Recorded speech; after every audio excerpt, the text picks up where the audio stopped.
Welcome to Life L'Chaim. On today's show, host Lee Lazarson talks with Nizar Hamzy, Executive Director of the Council on American Islamic Relations. We'll find out more about CARE right after these messages.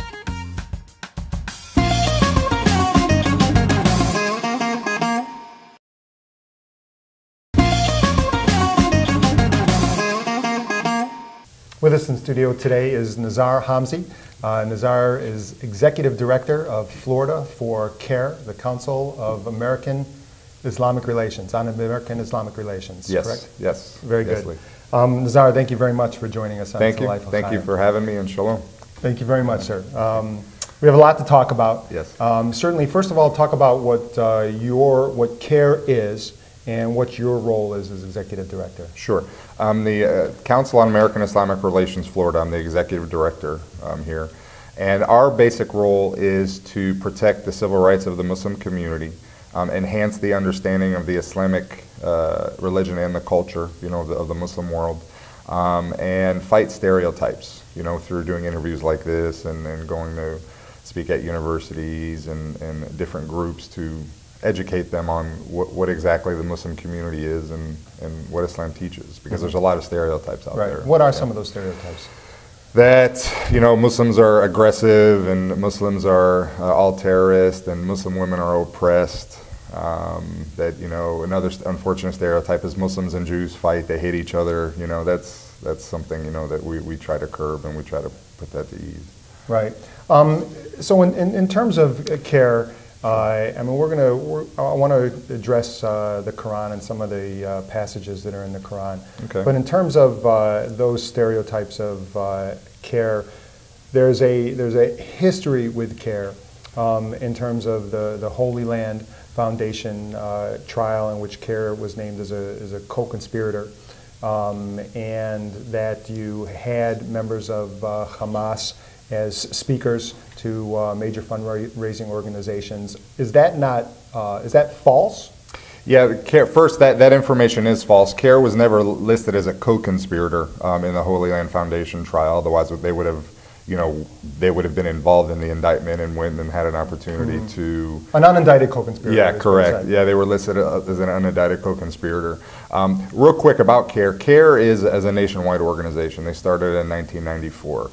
That particular chapter that you're mentioning was the original chapter in D.C. It's CARE, CARE National, we call it in D.C. And they were listed as an unindicted co-conspirator, along with just about every other major Muslim organization in the country. There was never any evidence or anything put forward to the public or anything for CARE to refute or to say, hey, this is not true. Basically, it was just their name on a list saying that, you're an unindicted co-conspirator. And in closing that chapter, an appellate judge said, hey, listen, this group never had an opportunity to answer any allegations. This is unconstitutional, and they sealed that list again. However, the damage was already done. But CARE, especially CARE Florida, but I can't speak for CARE in D.C., but as far as my knowledge, no CARE chapter has ever been involved with any foreign terrorist organization, especially Hamas. And I think that's a big propaganda tool used against CARE to discredit and to put a haze of, shadow of doubt over anyone that has anything to do with CARE. When the reality is, the only time I ever hear about Hamas or any terrorist organizations from our detractors. Do you repudiate those organizations and what they stand for? Absolutely. Yeah, Hamas was designated a foreign terrorist organization in 1997 by the U.S. government. Any dealings with them is illegal. Any support of them is illegal. We just don't deal with them. We don't deal with terrorists. We don't deal with criminals. Matter of fact, when we come across those individuals, we report them directly to law enforcement. That's the reality on the ground. Everything else that's floating out, the misinformation is just being propagated on top of it, one on top of another on top of another. And it's very convincing, because when I first started venturing into joining CARE, I was like, man, this seems pretty serious. But when you get into it and you scratch away all the other propaganda, that's all it is. Right. There's no fact to any of it. So how is CARE structured in the United States? Sure. CARE is an autonomous organization. We have over 30 chapters across the nation. And we're all independently our own legal entity. Like CARE Florida is its own entity. We have our legal operation. We have our own board of directors. We have our own goals. But we all share one common goal, and that is to protect the civil rights of the Muslim community and make sure that we teach the true meaning of Islam and to dispel the stereotypes and myths. So we all share that goal, but believe me, we all have many type A personalities in our organization, and we're just as fractured as any other large organization. So do you answer to a hierarchy, a person of CARE National? No, I answer to the CARE Florida Board of Directors. Gotcha. Yeah. Gotcha. Okay. So with respect to CARE's role, what are some of the things that you do on the ground to achieve your goals? Sure. The number one thing, the nuts and bolts of the CARE's work is the actual fighting of the discrimination. We've turned from an advocacy organization over the last 4 to 5 years into a really strong litigation organization. We have many attorneys all across the country in different chapters. But we've learned that advocating is not enough anymore, that when Muslims get discriminated against, hate crimes are committed against them, they are refused service because of their religious garb or their discriminated employment, at their employer. They need a really strong organization like CARE to stand behind them and try to resolve the situation. And if we cannot resolve it, then we need to litigate it. So that's the nuts and bolts of our work, is the civil rights defense. In terms of how you accomplish that, in terms of where you get the fundraising from, how do you achieve your fundraising goals? All the chapters are funded locally by their local Muslim organizations. So we, like I said, we're all our legal entity. We all have our own fundraisers, annually. So that's how we operate. That's how we do it. So we have our own fundraising banquet every year. So do you specifically reach out to just other Muslims or Muslim organizations in terms of raising funds, or is it more generic? No, yeah, it's basic. We are funded 100% by the local Muslim organization, by the Muslim community in Florida. That's who funds CARE Florida, is the Muslim community in Florida, because that's who our constituency is. That's who we serve. So it makes sense for that give and take relationship. And do you go after corporate donations of any kind? No. I mean, there might be some business owners in that group, but they're Muslim business owners. Right. Yeah. Okay. Well, we're going to take a break right now, but when we come back, we're going to address the religious aspect, and I want to get into the Quran and speak to some of the verses and have you respond to that. Absolutely. Look forward to it. We'll be right back.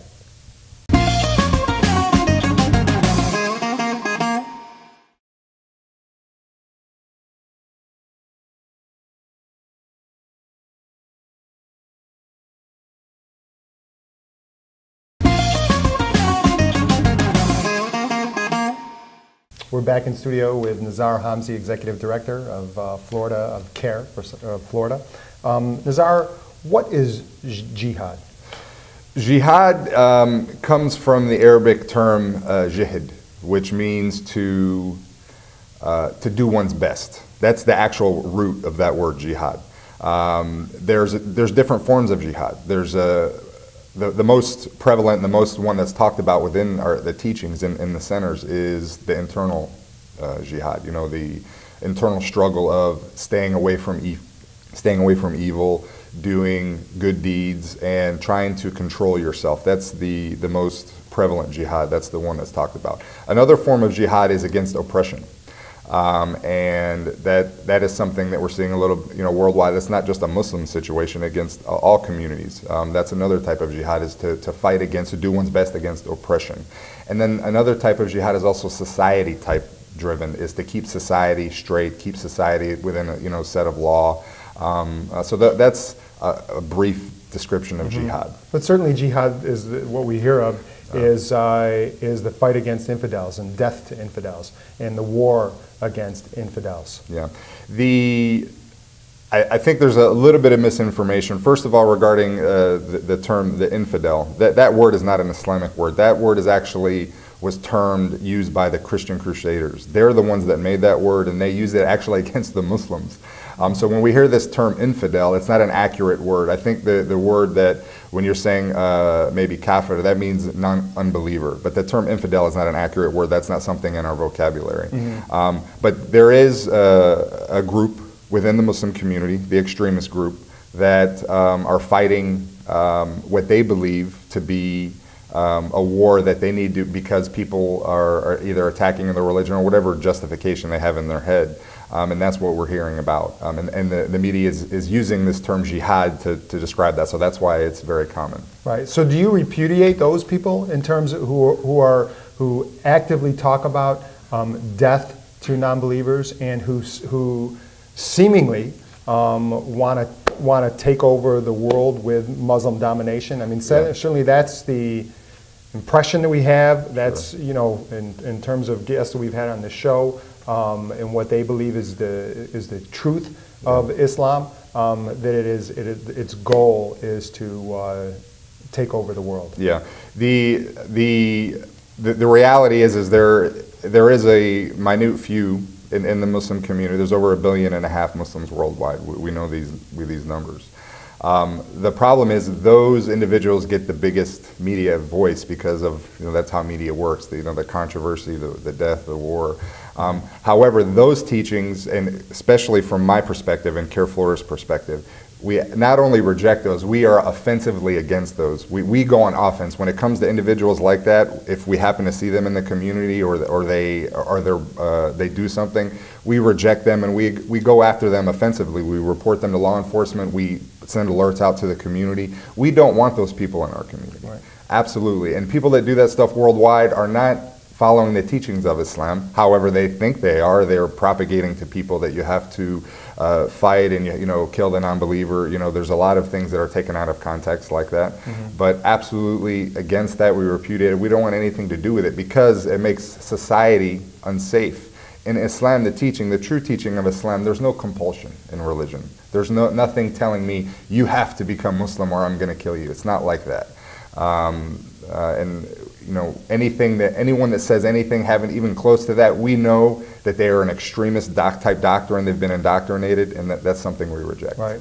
Well, then let's get into that, because there are a couple passages that I come across in the Quran, and certainly one of the most famous ones, if you will, that is out there is a Quran 9:29, which according to what I have says, "Fight those who believe not in Allah nor the last day, nor hold that forbidden which hath been forbidden by Allah and His Messenger, nor acknowledge the religion of truth from among the people of the book," who are Jews and Christians, correct, until they pay the jizya, which is a tribute or a tax, as I understand it, with willing submission and feel themselves subdued, which means as I read this, it means put down, put those people down. Yeah, that is a verse that I get questioned about a lot, and I can just tell you from an academic point of view, and we can take the religion, the scholarly explanation out of it. To take something out of context or take something out of the overall meaning or the overall chapter, in this particular verse that you're talking about, that is extracted out of a whole chapter that has to do with warfare, that has to do with how Muslims are to engage in warfare. Directly after that particular verse, it actually tells us that if they are fighting you and they stop fighting, to stop and show mercy. That's on that particular verse that you're talking about. Mm-hmm. So this particular chapter has to do with war. And if somebody has made an agreement with a Muslim society or a Muslim nation, and they have a contract with that Muslim nation, they are not to be engaged in war, regardless of their religious belief. However, if they are attacking the Muslim community and oppressing the Muslim community, this verse that you mentioned deals with on how to conduct warfare. It tells how to fight, and there's no different than modern day warfare, how we conduct modern day warfare. If we're being attacked or somebody is being attacked, they are to fight aggressively, and they fight until they're subdued. So that's regarding that one particular verse. I hope that answered the question. Well, in terms of the research that I did, and I'm by no means a Quranic scholar, but in terms of the research I did, and it talked about putting it in historical context, in terms of Muhammad, when you had the tax that Muslims are supposed to provide to the Muslim hierarchy in historical context, and those who were non-believers, that they didn't have to pay that tax. Oh, they're talking about the jizya tax. Right, and so Muhammad says, well, to get that tax, to get your money, you have to go and fight them to get your money. And that's what I read and watched in terms of videos that are out there from those sources who are much more knowledgeable than me. Yeah, the jizya tax, the one that you're talking about, that is a tax that is in a Muslim-ruled land. If there are people of the book, let's say, living in the Muslim land, they're to pay that tax. That tax, now they are isolated, protected, and they're governed by the Muslim nation. That's the tax that they're talking about. There is nothing in the Quran that says go fight a nation and make them pay tax. That's a complete wrong interpretation, or if someone explained it to you like that, they are incorrect. That tax did exist, and I'm sure it does still exist in the Muslim world today. But there's nothing about being compulsory or going to force themselves on other lands to collect that tax. That is inaccurate. Okay, we're going to take a break, and if you don't mind, we're going to talk about the Quran some more, and certainly some more about care. Sure, absolutely. All right, we'll be right back.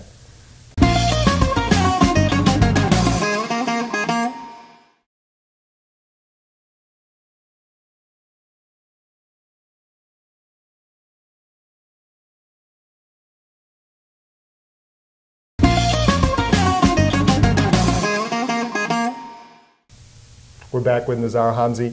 Nizar, let's talk a little bit more about the Quran and some of the verses. This is Quran 48:29, which it says, Muhammad is the messenger of Allah, and those who are with him are severe against disbelievers and merciful among themselves.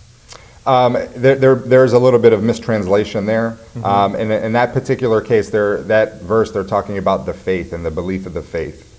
So I'm not sure which. Do you know which translation you got that from? Or I don't quite. Okay, honestly. Yeah, that may be a little bit of a mistranslation in that particular verse. Okay, but in the meaning of that verse is to have firm belief, severe belief. Severe is maybe not the right word, and that they are with God, that they are with Allah. Obviously, Allah is the Arabic name of God. Right. So I'm not sure what that is. The disbelief of different doctrines within the different religions is reputed in Islam. Obviously, one that maybe the Jewish and the Muslim community share is the belief in the Trinity. We reject that cold-heartedly. We don't believe that God resembles anything. That we have that same monotheistic belief in God.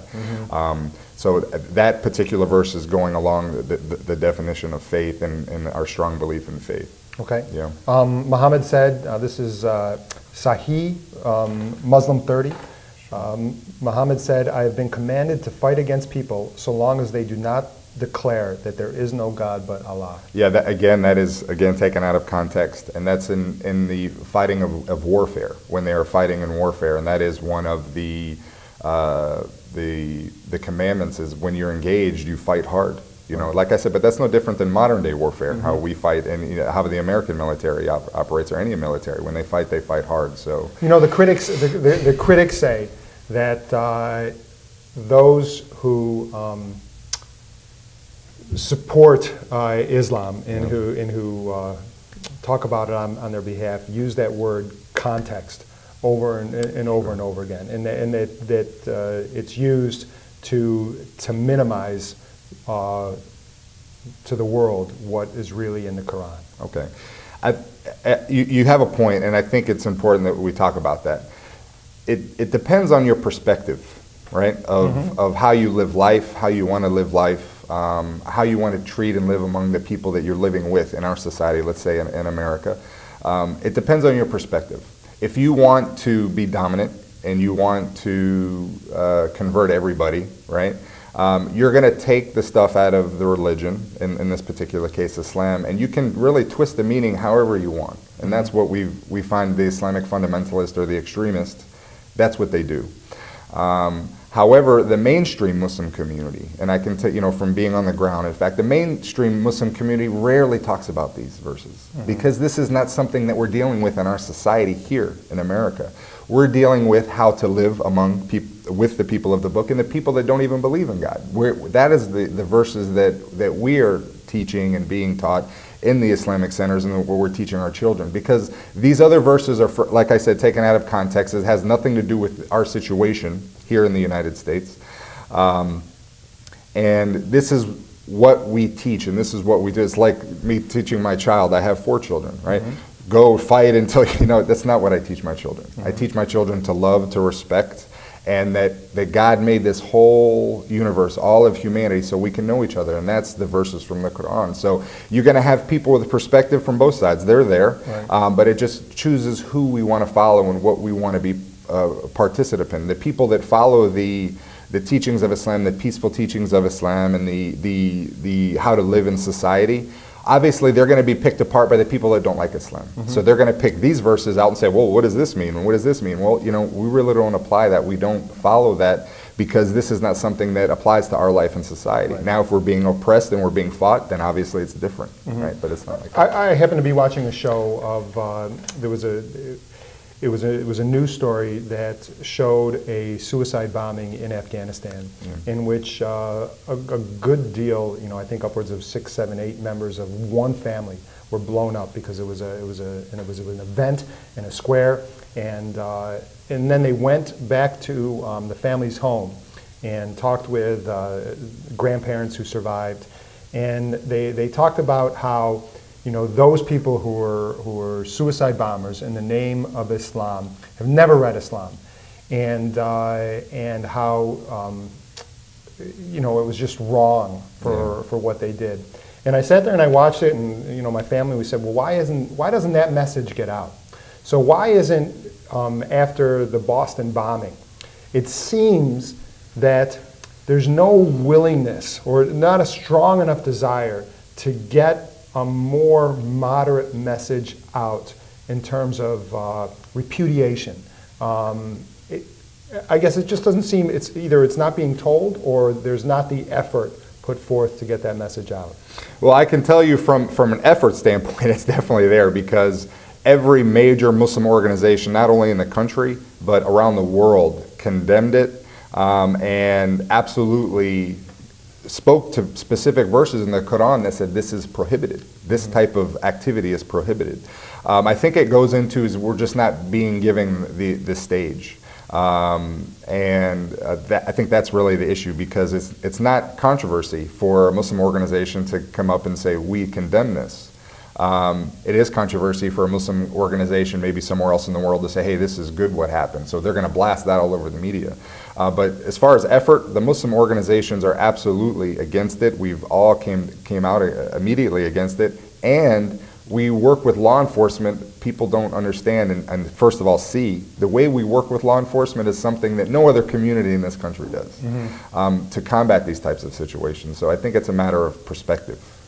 So when you're in the mosque and you feel these people are becoming extreme and you're reporting them to the police? Absolutely. I've had multiple occasions over the last 3 or 4 years where I've had community members in the mosque contact me directly and say, I'm worried about this individual. And then obviously, we do our investigation, and if we feel it prudent, we report it, to law enforcement. And they've been successful in their investigations. Obviously, there's details we can't talk about, but we report those to law enforcement because we don't want those people in our community. Right. Yeah. Very good. Nizar, so if somebody wanted to find out more about CARE and CARE Florida, where would they go? Just www.careflorida.org. And it has all of our information there, all the campaigns, events, trainings that we do, all the information is ready, available. Very good. Nizar Hamzy, thank you very much for joining us. I appreciate you having me on your show. Have a good day. That's it for this edition. For more information on our show, please visit us on the web at talifelchaim.com. I'm Lee Lazarson. Thank you very much for joining us. And to life, l'chaim.